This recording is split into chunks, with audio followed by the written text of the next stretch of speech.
हे हिंदू कसे पाकिस्तान बरोबर जोपर्यंत पाकिस्तान आतंकवाद इथल्या थांबवत नाही तोपर्यंत पाकिस्तानशी कोणतेही संबंध ठेवू नका, हे जे शिवसेना प्रमुखांनी सांगितलं तेच आम्ही परत परत सांगतोय. आणि तरी देखील म्हणजे हे भारतीय जनता पक्षानेच सांगितलं की पहलगाम मध्ये जो हल्ला झाला त्या हल्ल्यात धर्म विचारून गोळ्या घातल्या गेल्या. हिंदू असेल गोळी घातली, हिंदू असेल गोळी घातली. मग तुमच्या राज्यात हिंदू असुरक्षित आहेत आणि ज्यांनी हिंदूंना मारलं, ज्यांनी त्या अतिरेकी किंवा मारेकरी पाठवले होते त्या पाकिस्तान बरोबर तुम्ही क्रिकेट मॅच खेळू कशी शकता?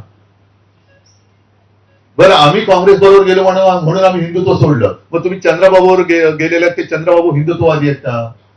नितीश कुमार हिंदुत्ववादी आहेत का? भाजपचे मुस्लिम अल्पसंख्याक सेल सौगाते मोदी वाटतात, 32 लाख मुस्लिम लोकांना त्यांनी ती सौगात वाटली, तरी भाजप हिंदुत्ववादी आहे. म्हणजे याचा अर्थ असा की भाजप जे करेल ते अमर प्रेम आणि इतरांनी केलं तर लव जिहाद. असं कसं काय होऊ शकतं? म्हणजे भाजपने केलं त्यांनी काही केलं, सौगाते मोदी वाटलं तरी अमर प्रेम आहे. त्याच्यानंतर एका बाजूला तुम्ही सोफिया कुरेशी म्हणजे रक्षाबंधनाचा जो मी उल्लेख केला, बहीण आपल्याला राखी बांधते की माझं